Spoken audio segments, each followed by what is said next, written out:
I want you to close your eyes for a second and think about America and the image that comes to mind. America. Maybe you think of our flag, fireworks, 4th of July, burgers, fries. I mean, that comes to mind without anybody saying America to me an awful lot. But when you really think about America, I think mountains, I think West, I think cowboys. The image of a cowboy perfectly captures the American spirit. It's a man taming the land, the West, working with the environment and with God, just carving a path through life, taming the animal, loving the animal, working with the animal, hardworking, godly, adventurous, sometimes bar fighting, but it's America. The cowboy is a man who believes in justice and family, has a healthy dose of, kind of rowdy independence, but also is a man of his word. The cowboy contract is a handshake, looking a man in the eye, saying, I give you my word. The American cowboy, a free man. Today, I'm going to talk to a real cowboy. I mean, he plays one on TV, but he is that guy. He has been his whole life. You'll know him as Lloyd Pierce, the oldest ranch hand on the fictional Yellowstone Dutton Ranch. But today, I want you to meet the man behind the role to find out why he is speaking up on issues that matter most to him. America needing more cowboys. Welcome to the podcast from the smash hit television show Yellowstone, actor and actual American cowboy, Forey J. Smith. Let me tell you for 60 seconds about Relief Factor. You can try to deal with the aches and pains in your bodies and life. Sometimes it gets really, really bad. Some of the most popular stuff for bad pain just masks it. And going about your day as if nothing is going on and you're all in a fog. You can grin and bear it, and try to live your life. But if you want to try something different, something better, something that's natural, that actually helps your body fight the pain, because the pain is really, most of it comes from inflammation.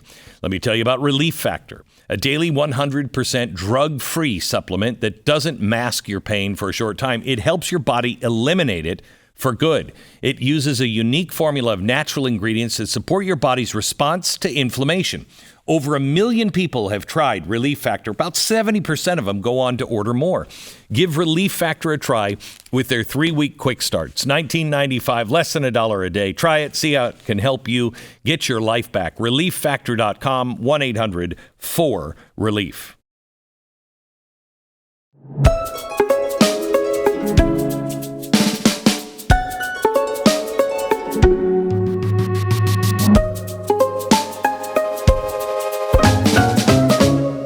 I feel like I should call you Lloyd, but I know you're Forey. But I feel like I know you. How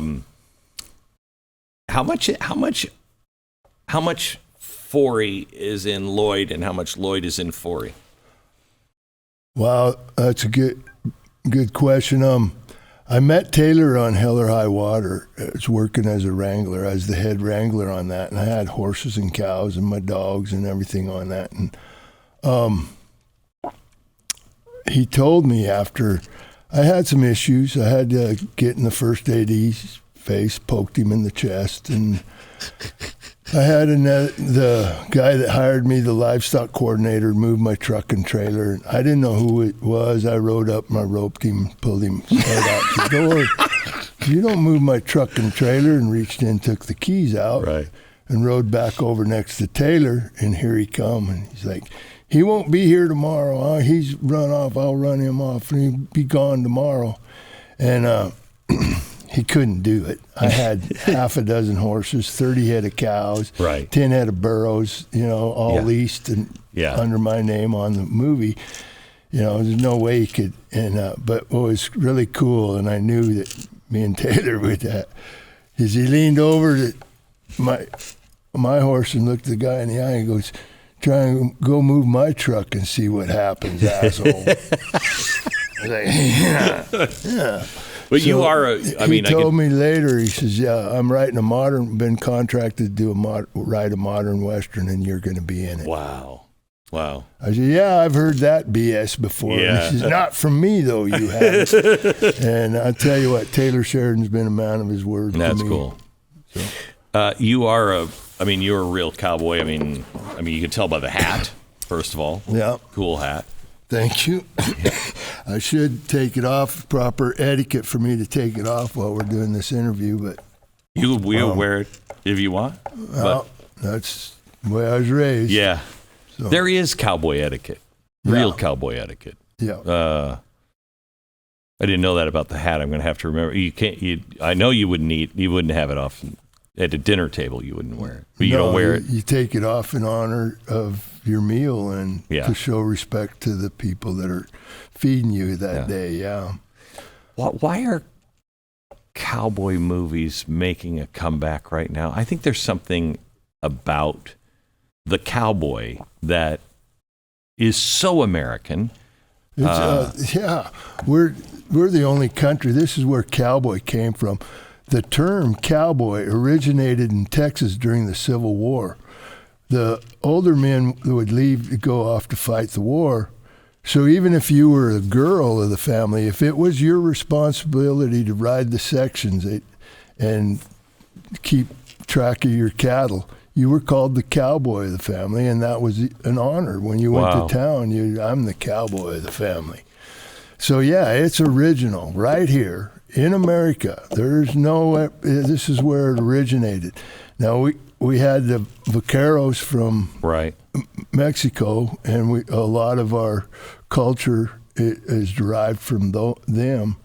And what is the culture? What is the culture of a cowboy? Rodeos originated. They were having rodeos in Southern California before. So it is rodeo? Before we were even in the United States. Really? Yes. The cowboy culture is... Wait. I want to get this right, because Rodeo Drive, we always joke about we're going to the rodeo. Right. Is that the Spanish version of rodeo? Yes. Rodeo means roundup. Roundup. Yeah. And they would have roundups, and then they would have roping and buck and horse riding contests and stuff. Chief Rojas, I've read all of his books, and he explains it in there. They were bronc riders, them guys. You know, I just love, I think his name is Bill Pickett.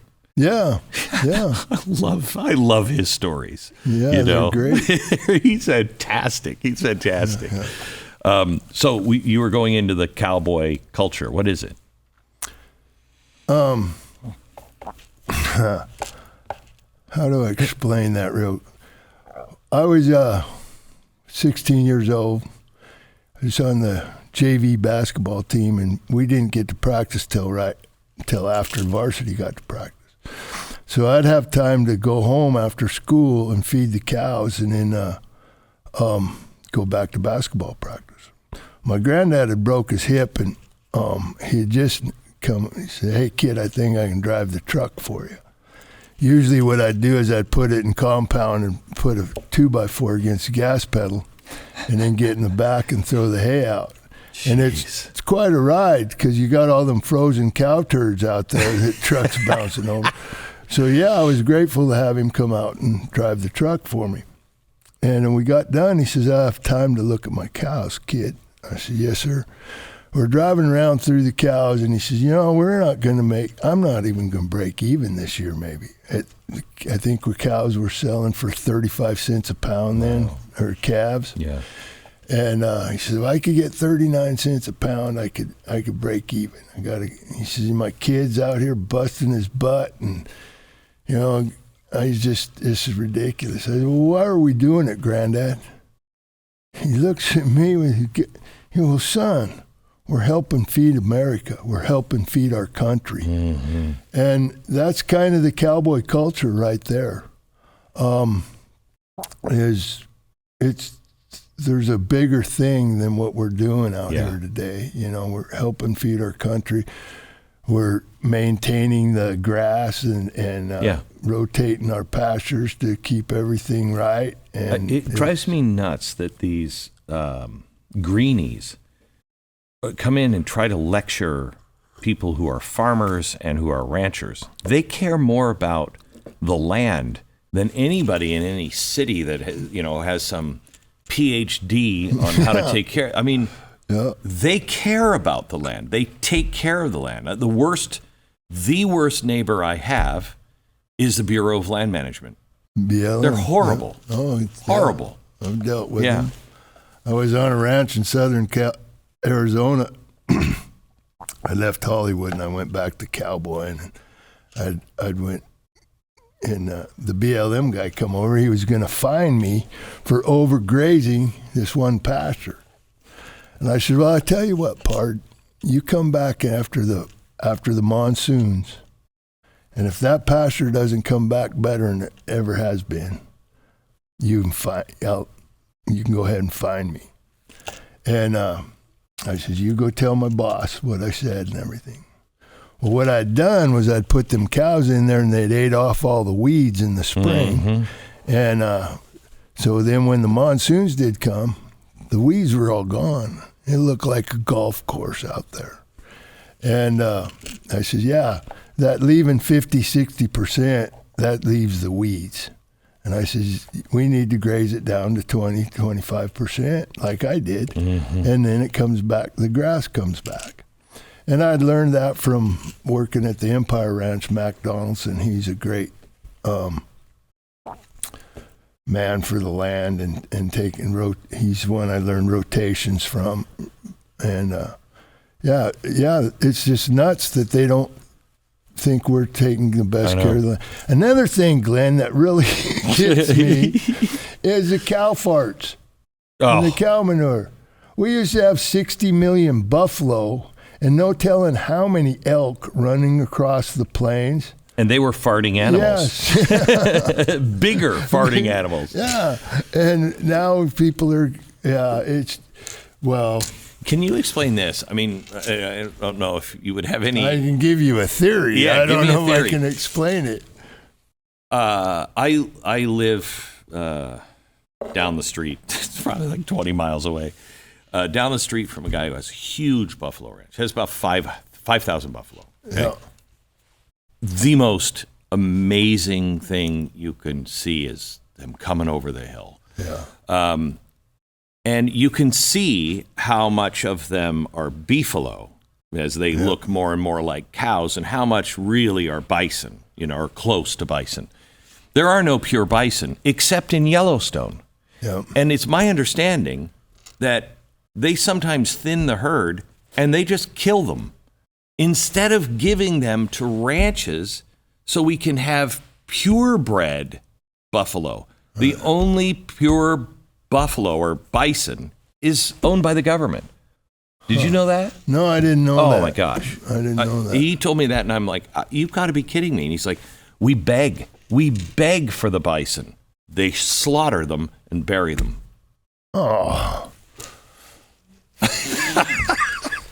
All these people going hungry. It's about one of the best meats you can eat. Oh, it's so good. So good for you. And good for you. Yeah. And people don't know this.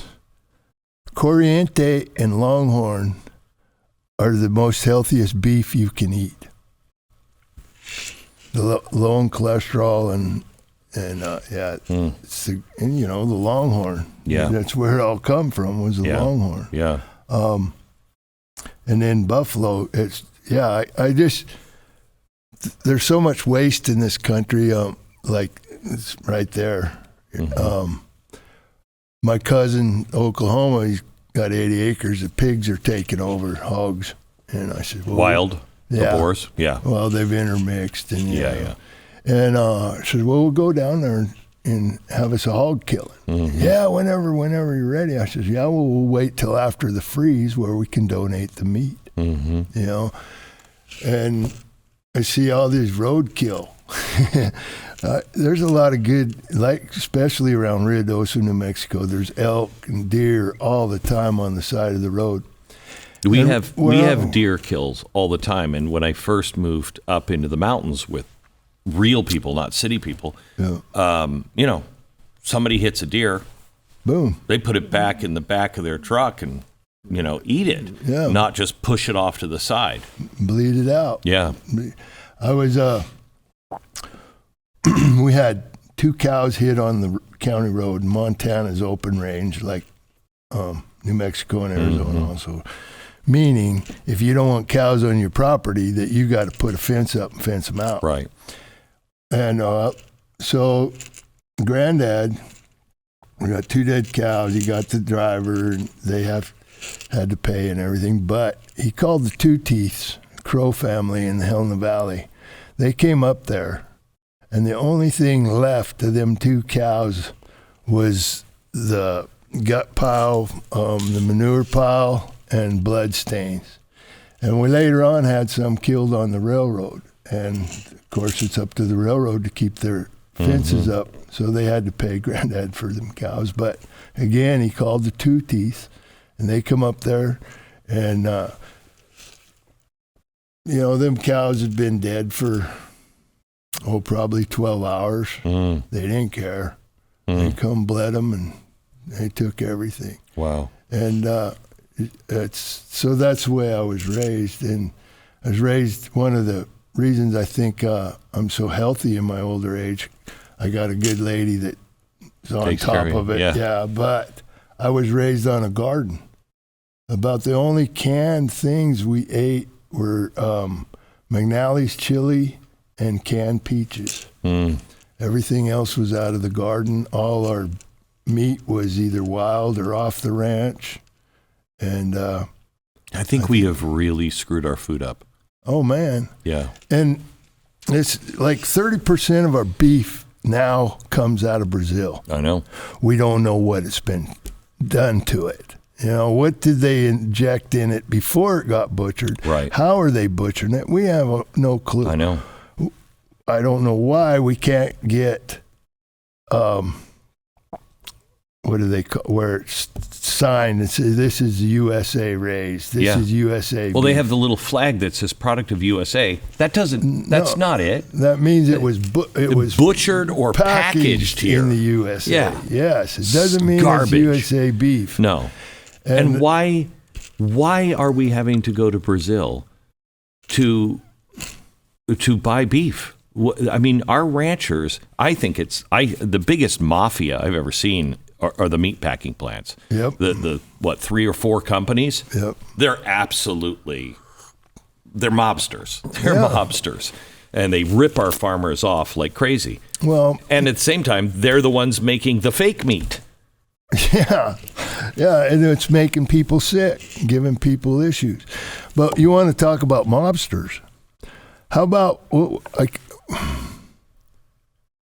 can't remember the company's name, that the oil companies and car companies came all together and made this company that went around and bought all the trolleys in L.A., It was GM. Detroit, It was everywhere. GM and Goodyear.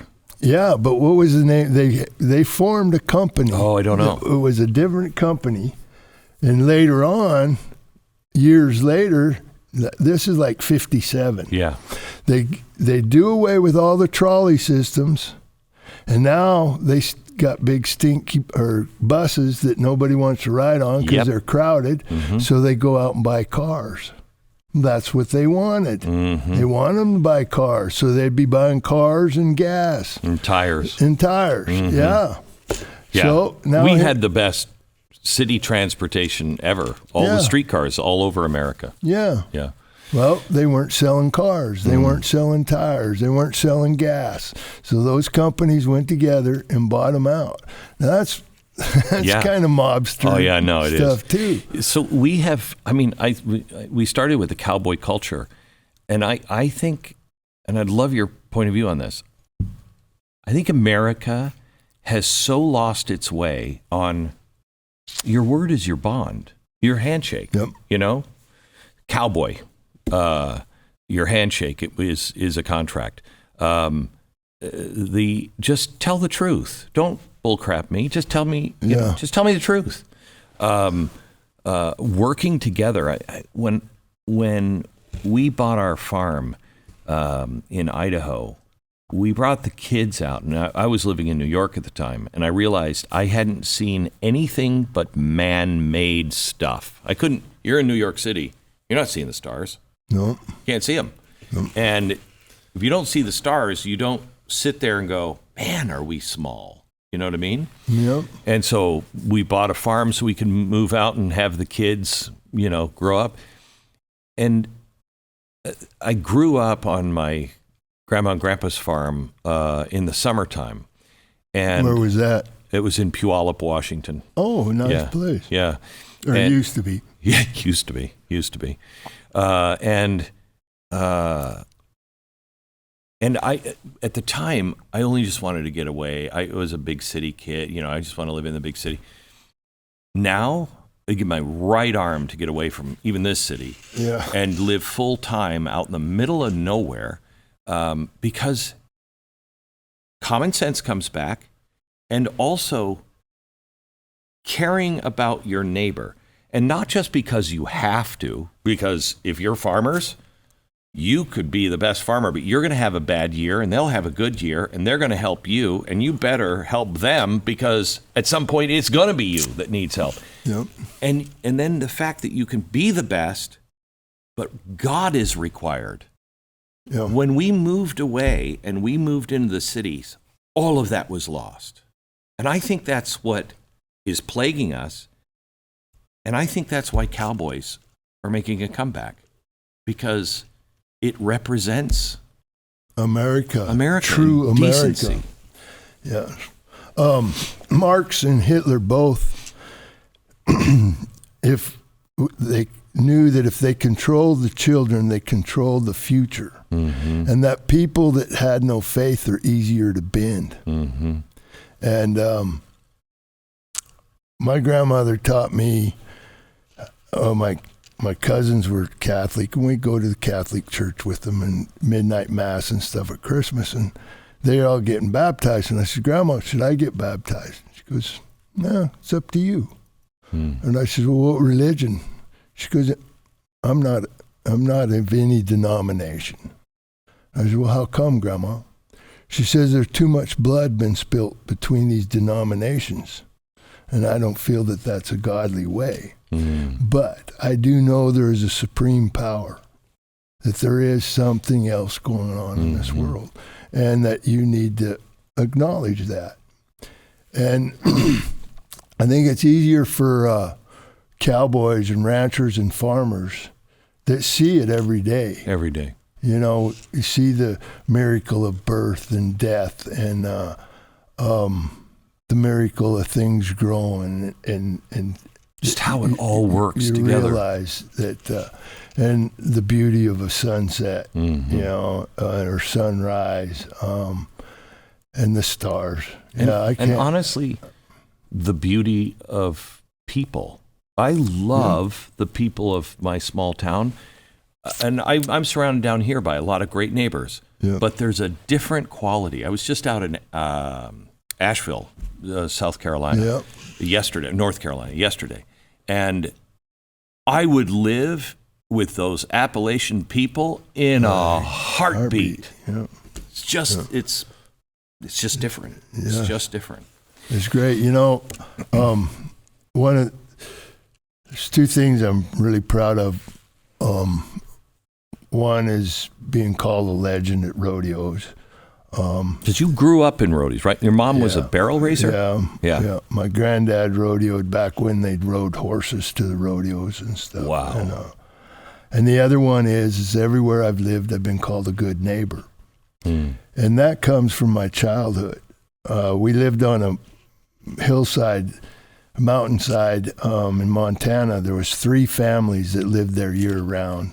There was us, Palmer's, my grandpa and grandma, the Wing family, and Norman Bruce. And then there was a couple other places where people would come and spend the summers. But we depended on each other. Mm-hmm. We took care of each other. Mm-hmm. The Wings plowed our roads and took care of our roads in the winter. Granddad and I go castrate their colts in the spring. We'd help them move cattle out on the Forest Service in the spring and the summer, and go gather them and bring them back in the falls. We all just worked together. It was a community. There was 13 kids in 8 grades when I started grade school there at Montana City. My granddad was the self-acclaimed mayor of Montana City.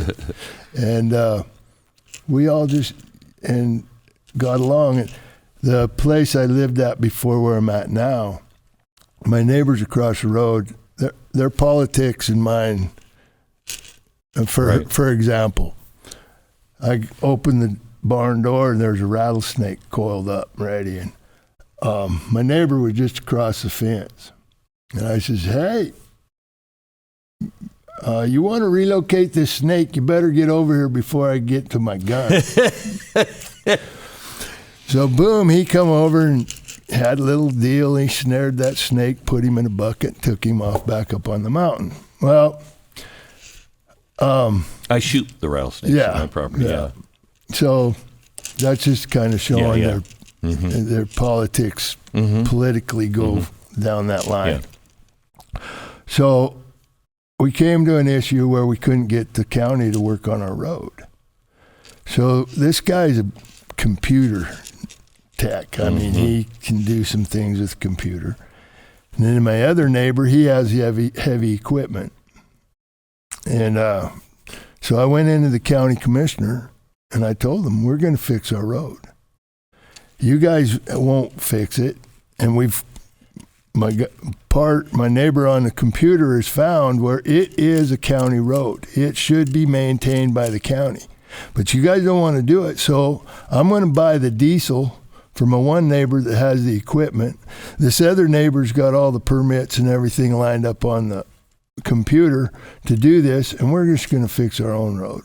Oh, we're waiting for federal funding. When did this start happening? Everybody waiting for federal funding. I know. This is America. We do on our own. I know. And that's what I told them. I says, we'll take care of this. That money should go to the schools or something else. We'll take care of this ourselves. Well, boom, then they all came out and they wanted to see what, they got involved with it. But and it bothers me so much. Those neighbors from Hell's Kitchen, she told me, she said, Forey, thank you for being such a good neighbor. And I was like, I hope I'm as good a neighbor to you as y'all are to me, because they were great. But our politics were totally the opposite. Doesn't matter. But it kind of helped. He kind of seen my side, and he opened my mind up to some other things. And then I was flying to Chicago for a WGN interview and doing a Shriners charity. And on the way up there to Dallas, I stopped in Dallas to go to Larry Mahan's memorial. And I got on the plane. There was he was in his 80s. And then I sat down. He got a grin on his face. He said, this might be an interesting ride. I said, what's that? He says, because I think our politics are probably different. And I said, well, let's talk about that. And we had a 2-hour, whatever it is, from Dallas to Chicago. Just a good visit. We sat there and visited, and he opened my mind to some things, and I opened his mind to some things, and it was just a good visit. And I got off the plane. I was helping some people get their stuff, and he got off before I did. And he waited for me in the tunnel, and he shook my hand. He says, this is what this country needs more of. And I said, yes, absolutely, sir. Well, just sit down. I said, but what I think, Glenn, is that it's the computers. Everybody can go on. They don't have to compromise in a conversation with you or I. They can go home to their computer and get with their little group. Oh, what a jerk that guy was. Oh, yeah. They aren't going to listen or, explain themselves, because they got their own little group they can go back to. People they've never seen, probably, and might be controlled by some other group that's wanting to create division in our country. It is, raising kids is so scary right now. Oh, man, especially public schools. Oh, I mean, both my kids, just the last two are out of school now. One's 18, one's 20. I was hair raising. It was absolutely hair raising because they're dealing with stuff, and you're like, I don't know. This didn't exist. None of this stuff existed, and you feel like you're 1,000 years old because you're saying the things that you swore you wouldn't say when your grandparents would talk to you. You'd be like, okay, Grandpa, It's moved so far in a dangerous direction. And my grandpa and grandma didn't trust the government. Mine didn't either. 1973, Merle Haggard released "You're Walking on the Fighting Side of Me." So we've been in this battle before.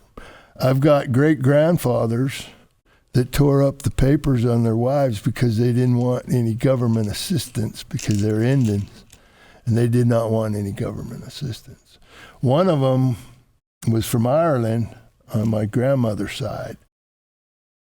He came over and they conscripted him into the Union Army before he ever got a foot on America. Wow. Made him mad. So he became a spy for the Confederacy. And then after the war, he moved to Missouri and married a Cherokee lady. And he's like, we don't need any of their help. Tore up the paper. That's what I found at the hurricane in North Carolina. Yeah. I mean, they're wondering why they don't matter to the federal government, but I have two people telling me.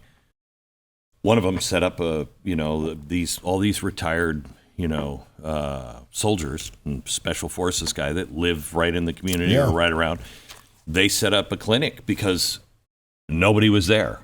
So they just did it themselves. And yesterday or the day before, FEMA comes in and they said, you don't have a license to. And they said, we've been here for 7 days. Move on. We're going to continue to do what we know is right. And that's American. That's America. That's America. Yeah. I want to tell you about the glasses that I'm wearing because they are the best I've ever worn. They are called Rodenstock Biometric Intelligent Glasses. They're available exclusively in the United States, one place, through Better Spectacles.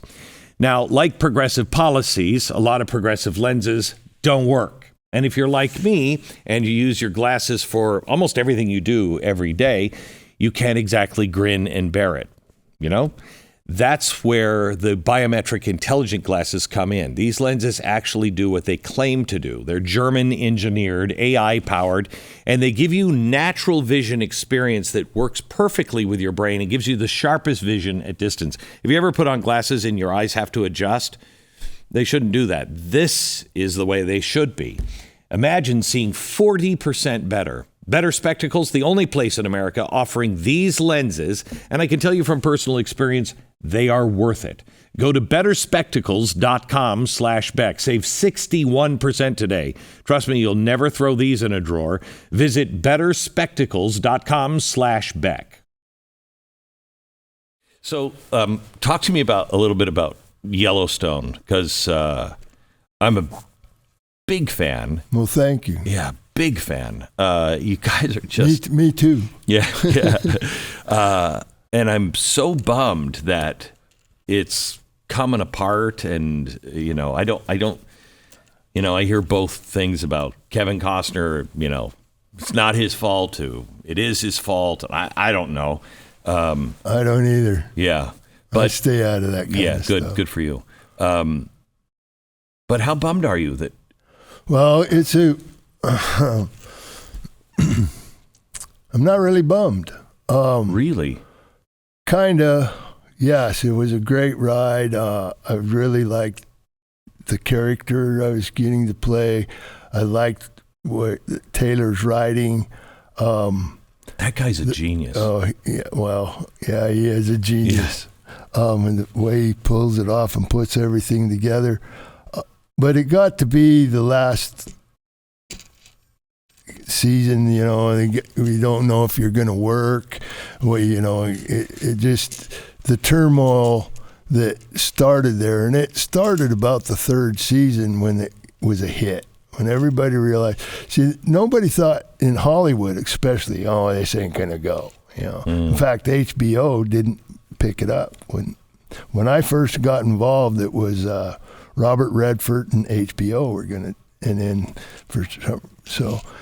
Wow. They didn't think it was there, and then after the second year, and they got this cult following going. Now they're all like, "Whoa!" And then this money in the hands coming in. Then things started, and it got. Did it break the cast up at all? Not the cast, no. Good. Well, it was one of the cool things about it is how we all came together. Actually, probably made our acting and a lot of things better because of how we did come together and gel together as a family. And but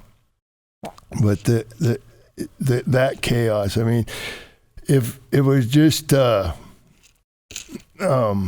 Yellowstone and hey, we're going to film May through August, boom, here, it'd be great.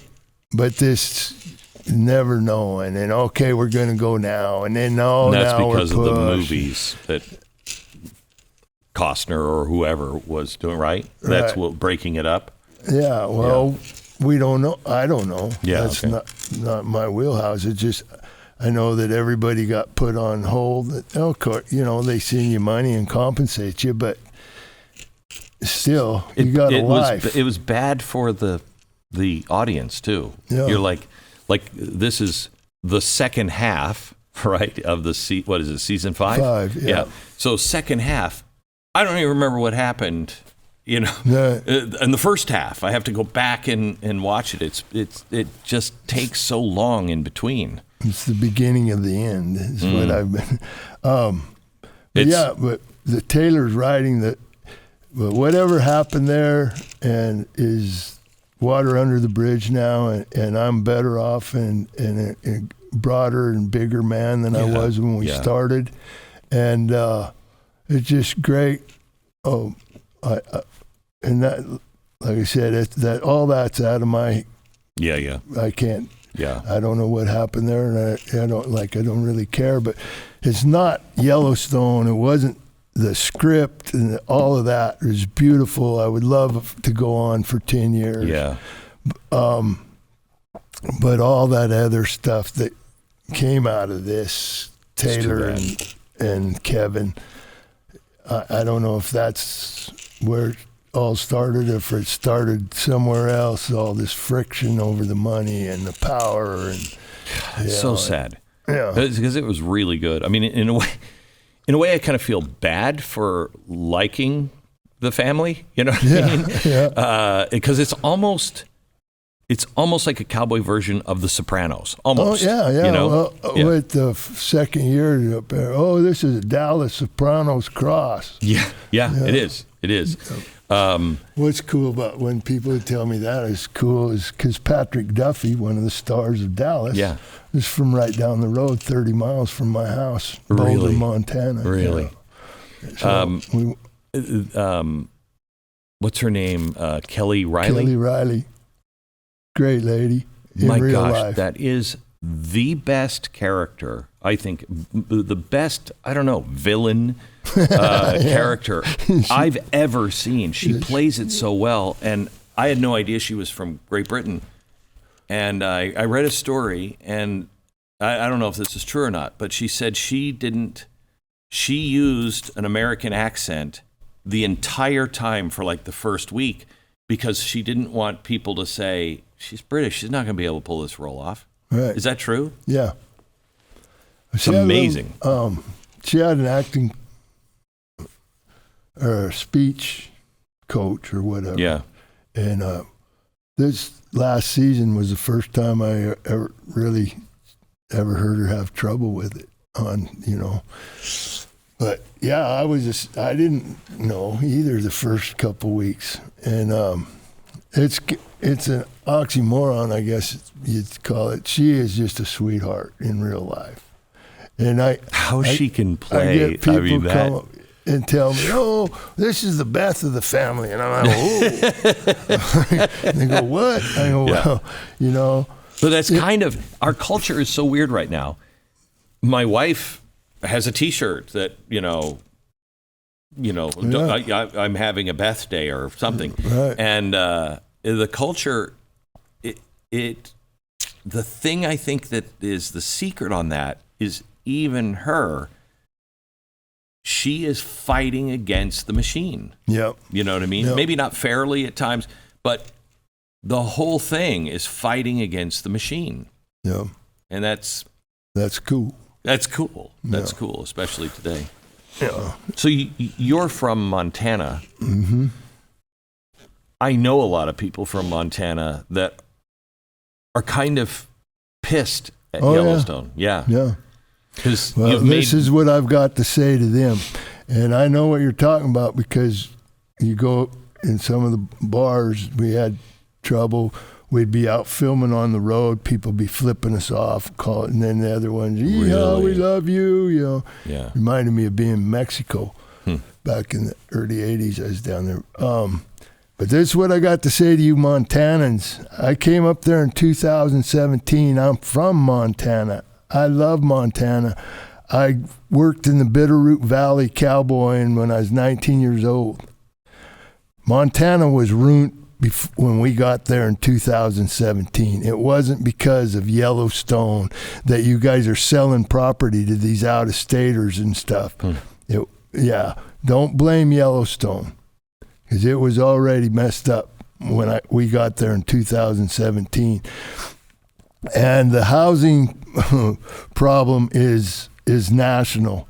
It's not just because of Yellowstone in the Bitterroot Valley. This is happening all over the country right now. It's funny because that is the story of Yellowstone. Keep these people out. We want to preserve, what we've always had, and these people are coming in. I remember because I considered moving to Montana, which I wouldn't now because. Now the New Yorkers are there and the big money people are there. And I'm like, you come in with your big money and you think you're safe.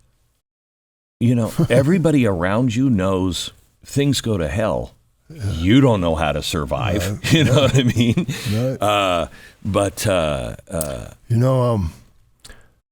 When I first got in the movie business, and I can't remember, but the girl I was with, she says, how do you get along with all these multimillionaires and everybody, all these big producers and studio execs and everything? You walk right in among them and just boom. I can survive with a knife. She goes, what has that got to do with it? I says, when the world goes to hell, I'll be the one they'll be looking for. That's exactly right. My granddaddy taught me how to survive with a knife. Yeah. And I said, so I feel just no. It doesn't matter how much money you got, I can survive, and that's worth a lot of money. And so, worth more than money. When money doesn't matter, who cares? Yeah, and I'm rich in family and friends. I've always felt that way, and I ride good horses and I have good dogs, and I'm a rich man. No matter how much money I got in the bank, thank God Taylor Sheridan, I've got some money in the bank, but I look at it as I look at my life that I was rich. I'm rich. Doesn't matter how much money is in the bank because of my friends and my family and stuff. My mom gave me her old one-horse trailer, 1957 model, bought and paid $500 for it. Me and my little brother stared at the front of that trailer for probably 1 million miles going down the road in the back of the station wagon. That trailer's been to every rodeo west of the Mississippi and in Canada and the United States.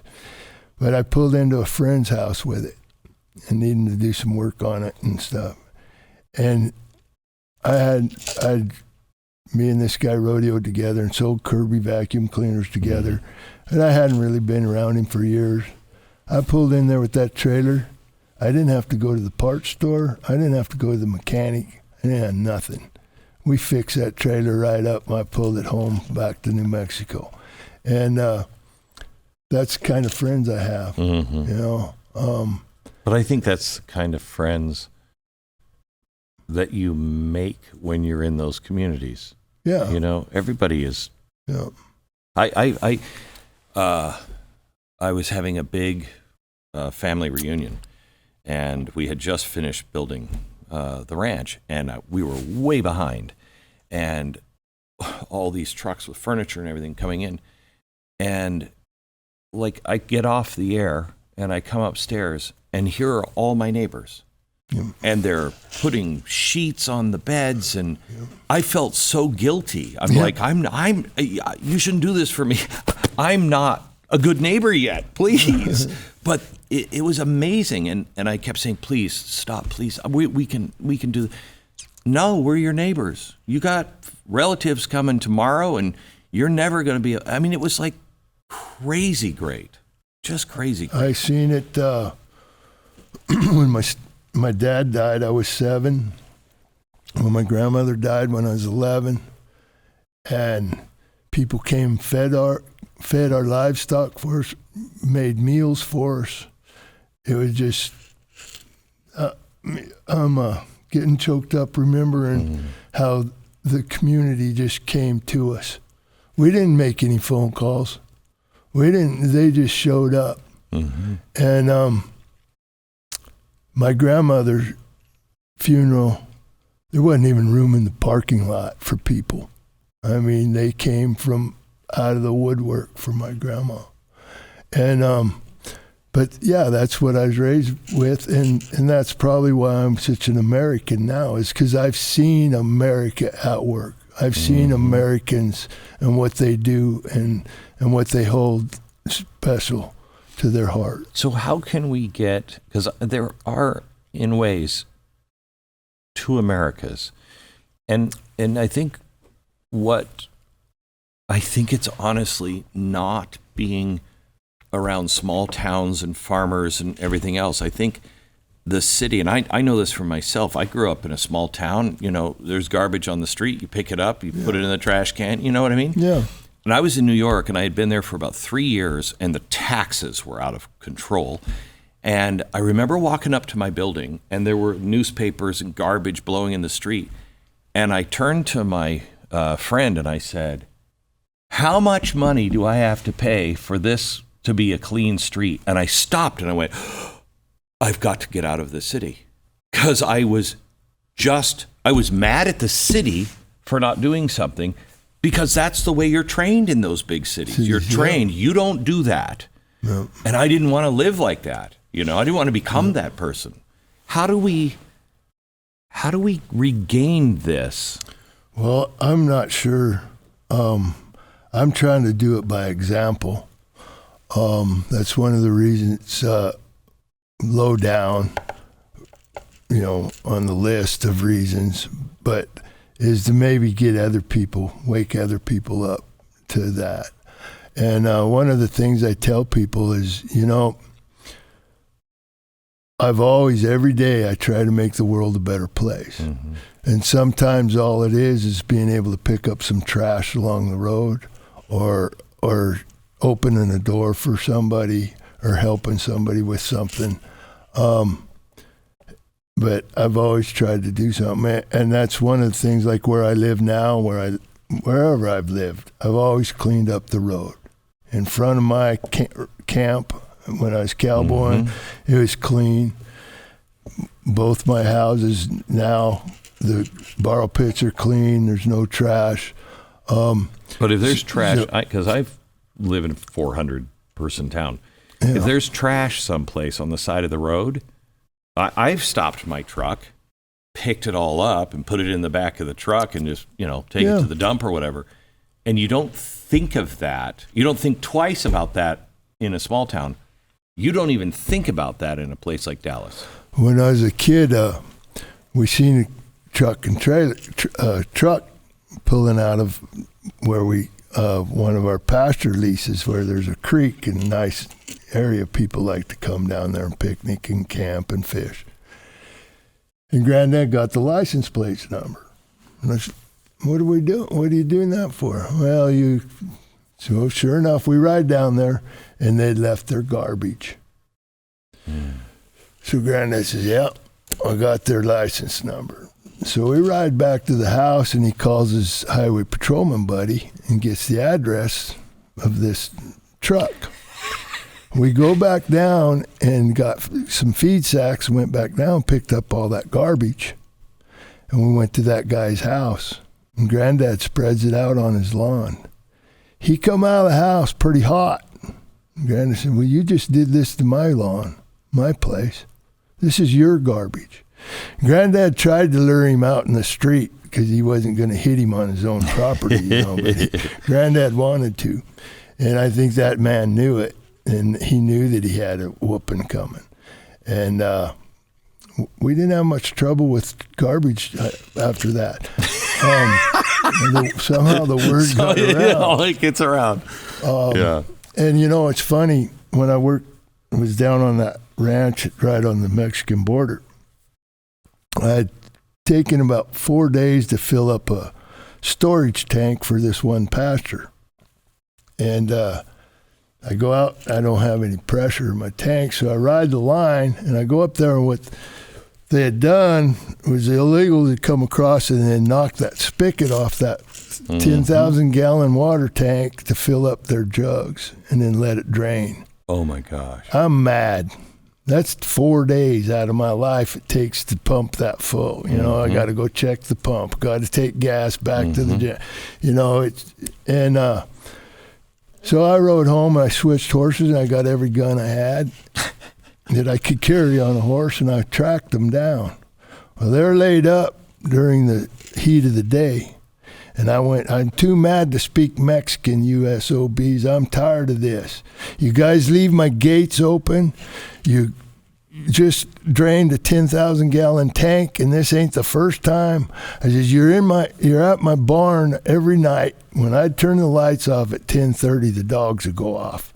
And I'd find toilet paper, clothes, where they change clothes in my barn and stuff. They'd come up and fill their water jugs.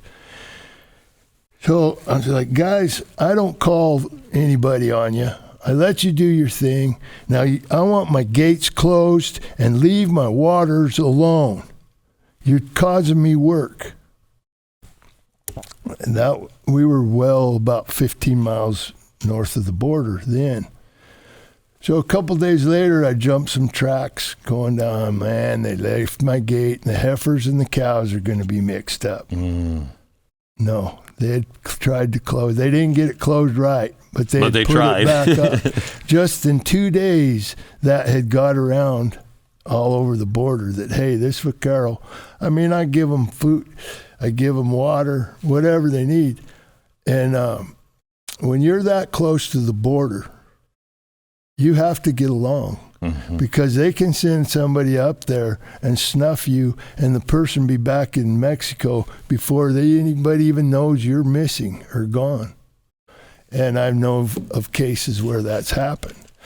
And so the Border Patrol, I tried to talk to them before when I first moved there. I was like, hey, why don't you guys drive through my yard when you coming and going to work? Just drive. No, they wouldn't have nothing. They wouldn't help me. I had a truck stolen. I went to all the authorities and gave them the truck, told them I had people seen it being driven down across the border. Nobody could find my truck. I went to the feed store to my buddy, Carlos, and I said, hey, call one of your buddies down there. And there's a little town called San Carlos, and we found my truck. Well, we can't carry guns or nothing into Mexico. Well, everybody in San Carlos around my truck had a gun or a knife and stuff on them. I didn't even dare open my mouth. I'm like, what am I going to do? They're still driving my truck in Mexico. Wow. Yeah. How much, are you still that close to the border? No, I live 60 miles south of Albuquerque now. Okay. I packed a gun. I slept with a gun. And that weighs on a man. And, if all the Americans, like knew what went on down there at the border. I think they're starting to fence. see it, though, in their own communities all across this country. But I seen the cartel. Whenever you found luggage, it was always a woman's luggage because the cartel would steal them and take them.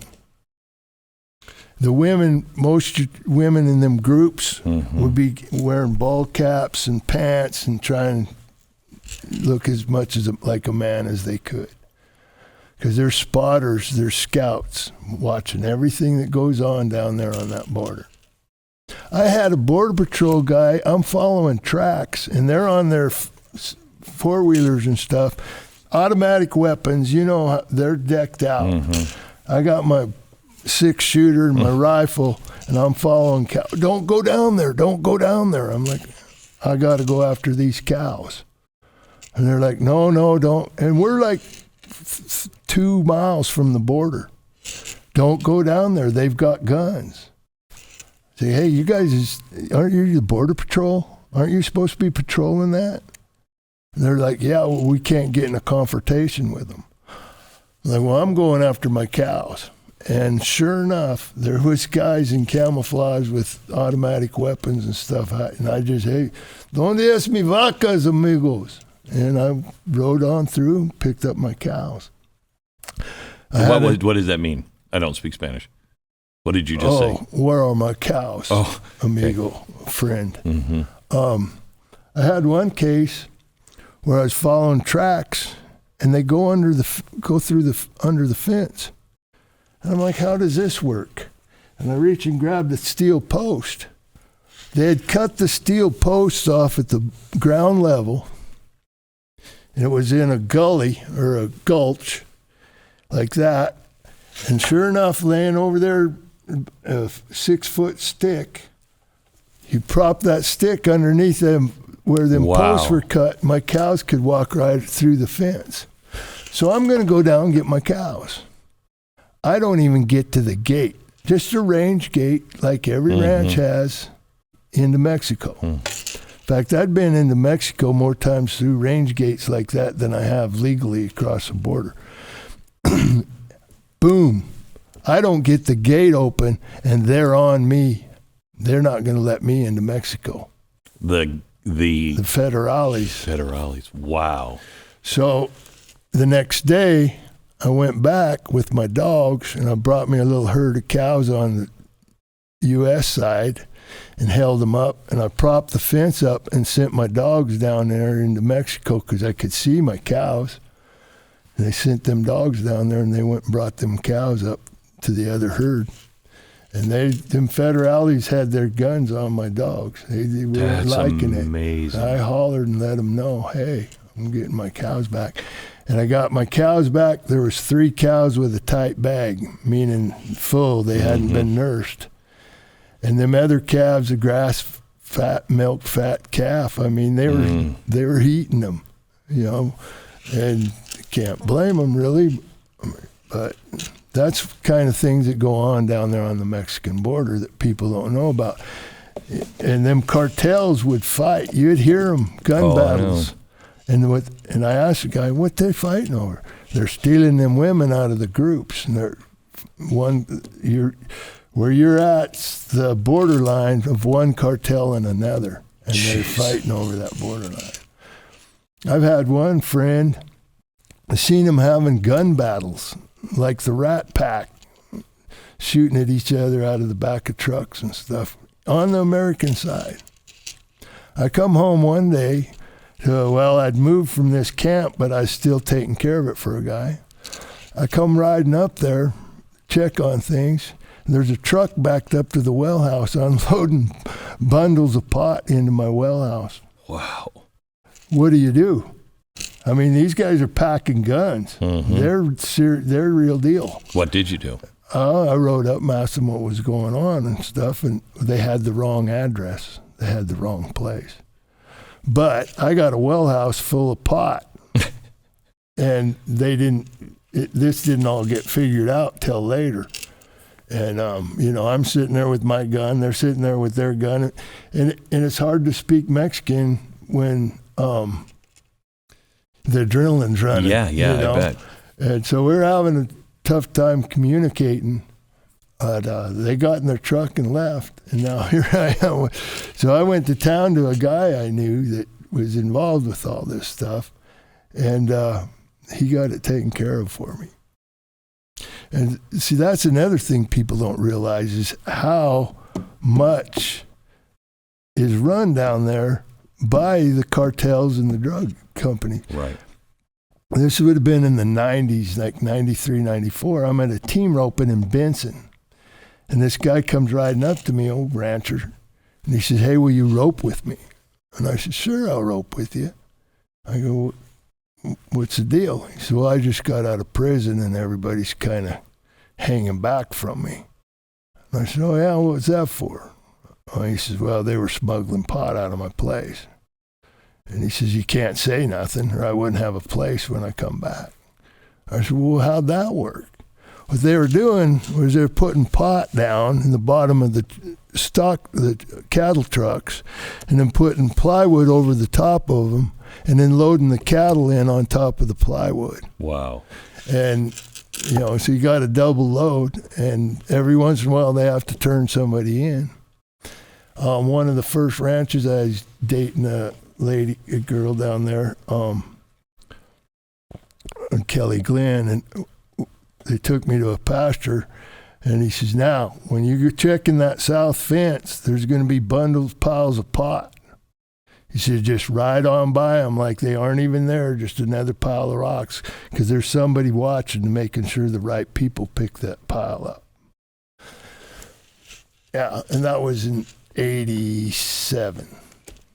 Now it's out of control. Now they're just coming across with whatever they want. Mm-hmm. And this is something that the public don't understand. And I got this from a special ops guy.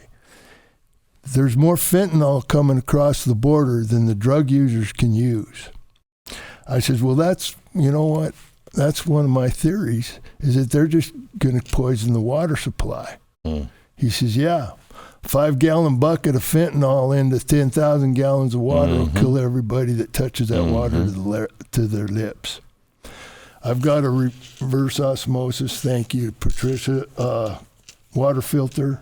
I've got my own wells, both properties. All my properties have their own wells, so I'm not having to worry about the community water. But I don't think people understand what's here. China is in Mexico making the drugs for the cartels to come into here. Mm-hmm. And we don't know who has that. We have no idea. The last 2 bunches of illegals I jumped on that ranch, the last bunch were just as white as you and I are, and I'm a half-breed. And the other group before them, they were dressed as Mexicans, but they were not Mexican. They were dark-complected, but, I know. Americans? They're Middle Eastern. Middle Eastern. Mm-hmm. Some of them had the dot and everything. But they had the ball caps and the Mexican clothes on. Now, why are they coming? Why couldn't they come in legally? What are they doing that they can come in legally? And then I've heard about just yesterday where Muslims are moving in and taking over apartment complexes. Well, we have Chinese taking over in Maine. They're running the drugs out of Maine now, and all of the money's going back to communist China. I mean, it's not good. My manager, he says, "Well, is this company okay?" I says, "Where's the money go?" "What do you mean, where's it?" I says, "Like Budweiser, the money don't stay here in America. It goes to Holland. It's not an American company anymore. Mm-hmm. The money goes to Holland. That's what I mean." I says, if a company is American-based and the money stays here in America, I will endorse it. I was working on Young Riders, the TV show. When United Artists got bought up by the Chinese. And we stopped at the local, there was a little bar out there, Mescal by the set. We'd stop and have a beer. This one guy, one of the grips, he's just oh my God, I'm working for the China. And he goes on and on and on about how he's working for a foreign company now, We go out to his car. What's he get in but a Datsun? I grabbed a hold of him. I says, you financed this. Everybody that drives a foreign car is financing them foreign people to come over here and buy stuff from Americans. And yeah, Americans might cost a little more. Like I had a sunglass company wanted to endorse me. I'm like, if they're made in America. Well, that got kiboshed because it costs too much to make them in America. Mm-hmm. And so, yeah, but the good things usually do cost more or harder to get, right? It's gotten to the point to where we're suicidal on some of this stuff. We don't make our own drugs here. We don't make our own antibiotics here. What are we thinking? We've just thought, we can be a global, economy, and there's nothing wrong with having trade, etc. But not when you don't have your own steel. Not when you don't have, look at what's happening to Boeing. Yeah. You put Boeing out of business. How do we maintain? If God forbid we had to go to war, we can't make airplanes. You know what I mean? Yeah. It's insane. It's insane. Well, I think the administration that's in now would just let us go. I'm really scared of what's going to happen during the election.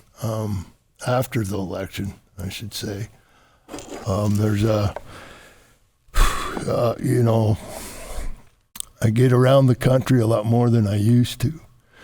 And I'm meeting a lot of people, and I talk to them about voting, and they're like, I ain't voting anymore. I'm just buying more bullets. You gotta vote. Yeah, you gotta vote. I just did a deal at the college in Socorro on Monday to registering kids to vote. And I tell them, you sign up any way you want. You're here going to vote. But 8 out of 10 of them were red. Mm. So they're starting to wake up.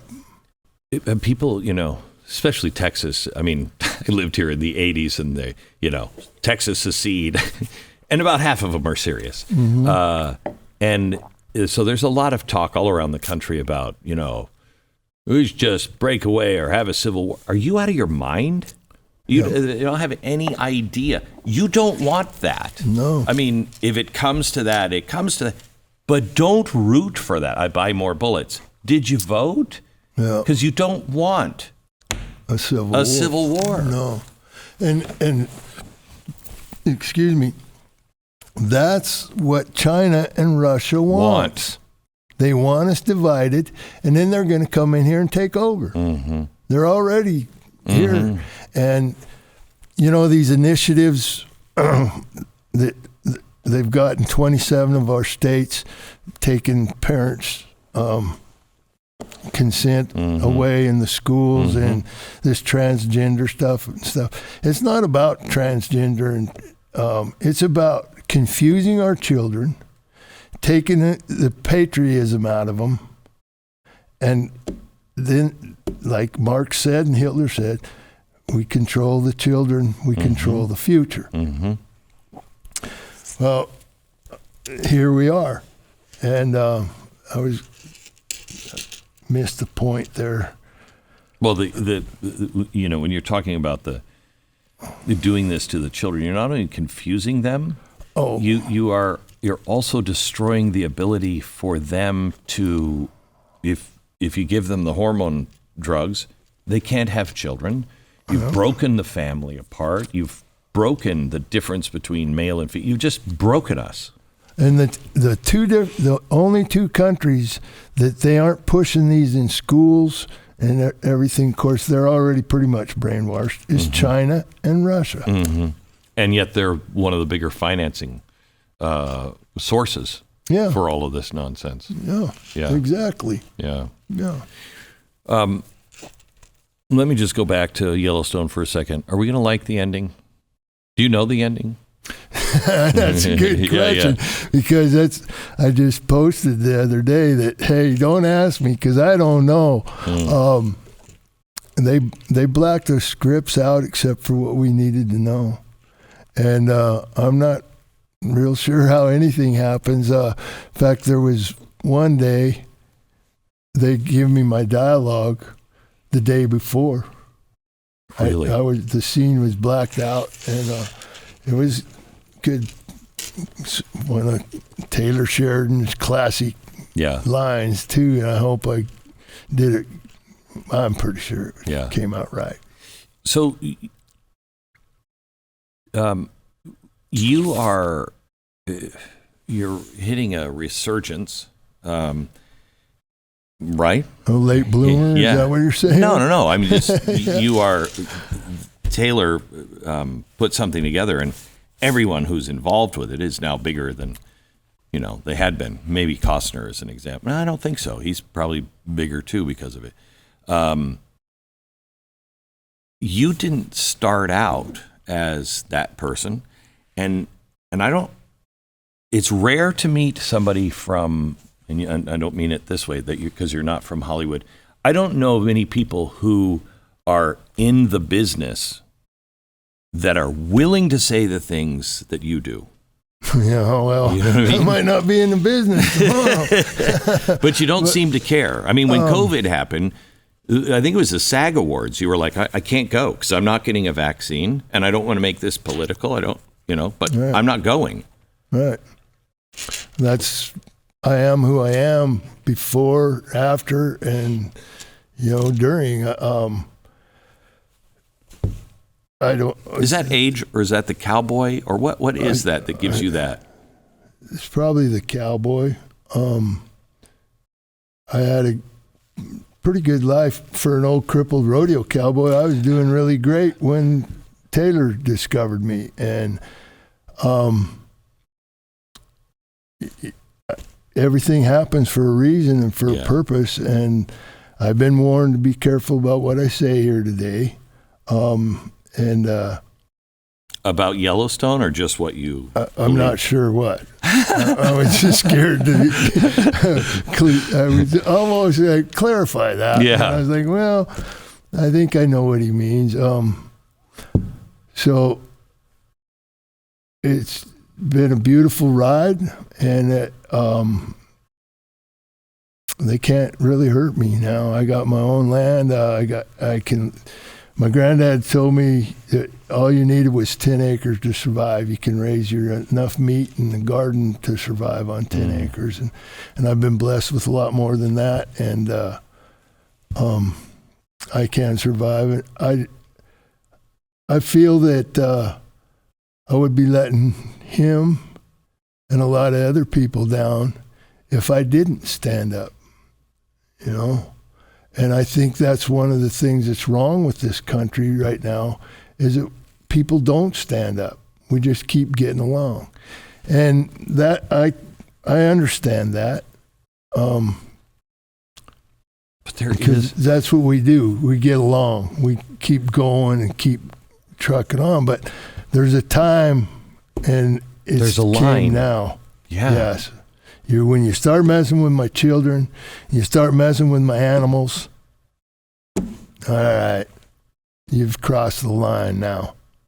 And I just want to spread that feeling. Hey, we're Americans. And, Glenn, our country was founded by people from all different religions, all different ethnicities. And they came over here and made this beautiful country. We make Yellowstone. There's people from all levels, all shapes of life, and I love them all. I love you all. Thank you. And we come together and we make this beautiful, beautiful TV show. So I have faith that we can come together and fix this country. Like I said earlier, it isn't the first time we've been here. I mean, they were killing kids on campuses and stuff,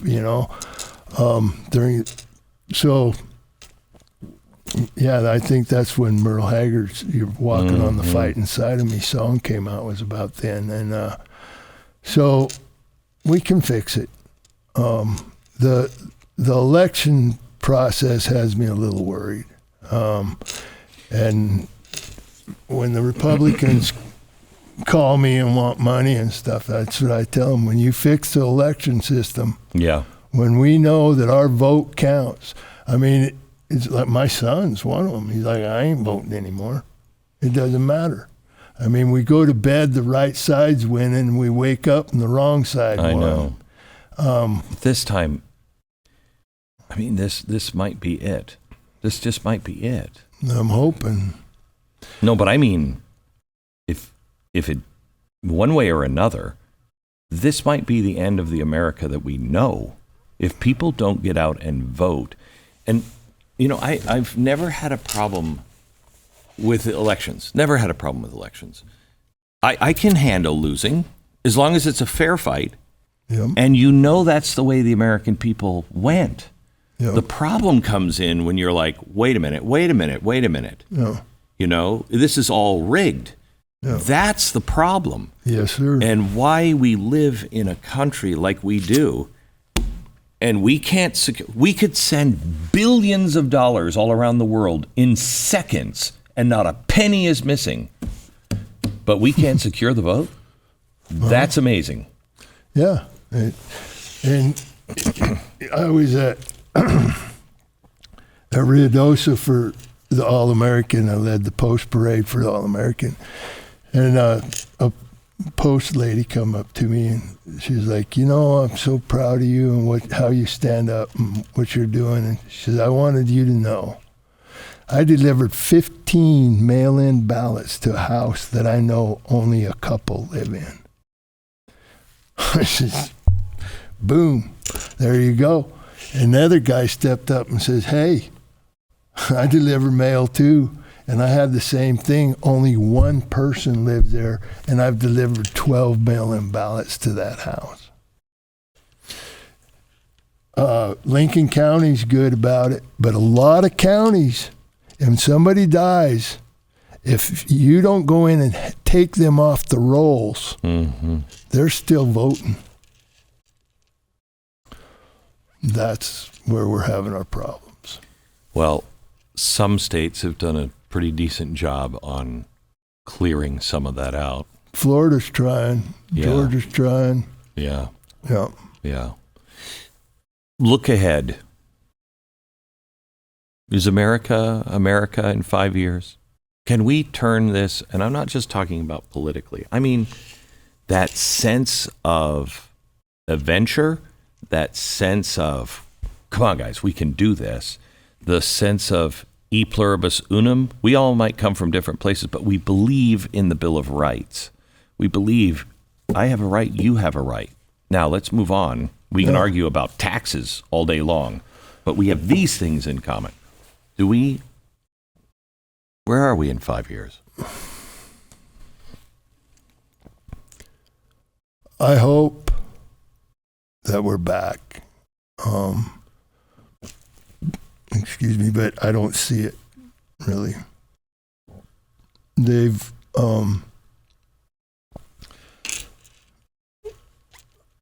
the children are so brainwashed.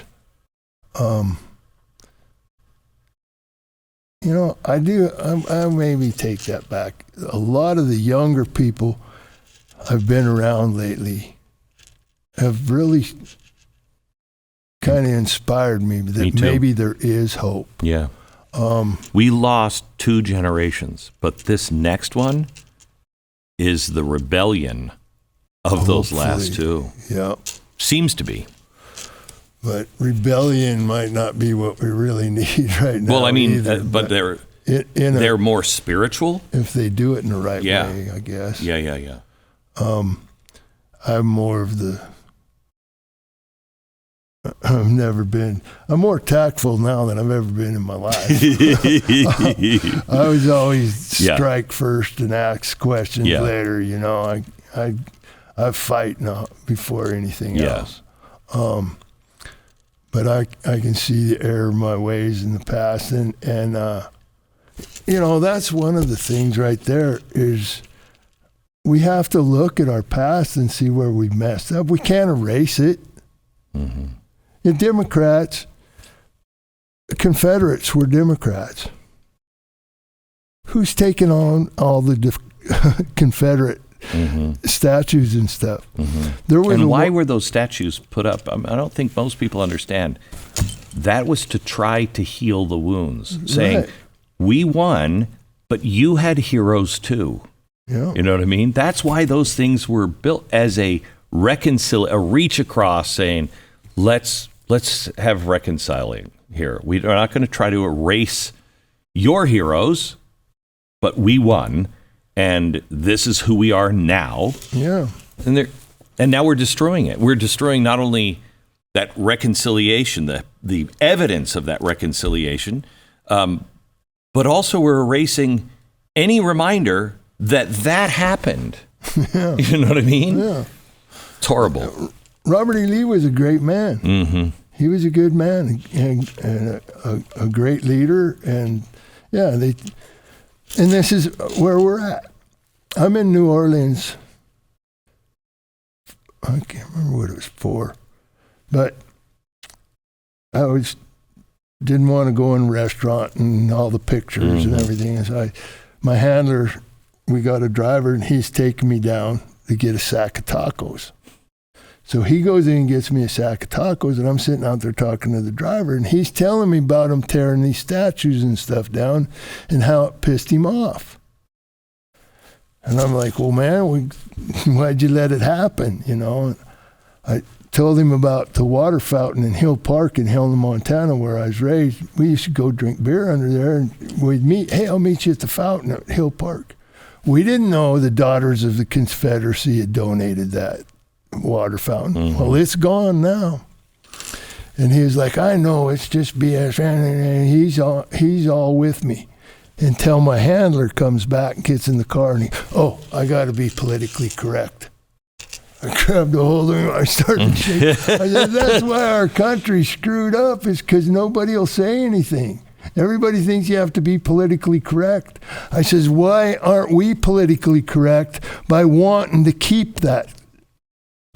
I says, I feel I'm politically correct by wanting to honor a good man. Yeah, maybe he's on the wrong side, but he didn't do anything dishonorable. No, Lee was a straight up good man. Yeah, he was. Yeah, I've studied him. Yeah. I'm interested to see where you go next. You're doing a movie now, aren't you?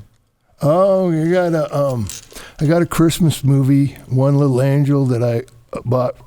Me and Tomas Sanchez bought from Joel Kaufman, an award-winning writer, and we're fixing to do that.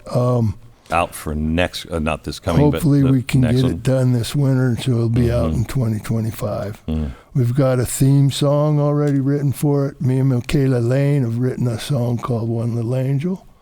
What's the story? It's about a girl that loses her mother that's a barrel racer, and she has this champion barrel horse. Can I just say, this might be very offensive to some, but I don't really care.